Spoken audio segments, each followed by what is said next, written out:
જેવી ઈર્ષા ઉપજે ઇન્દ્ર ને અરે રે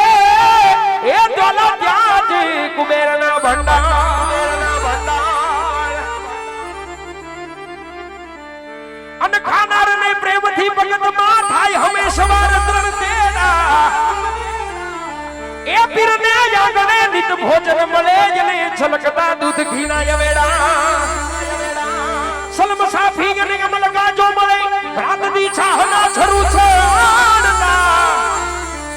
એ એવા કઠણ રે કળયુગમાં પીર તું ગીગડા અરે રે એ માનવી ના દુખ હરતા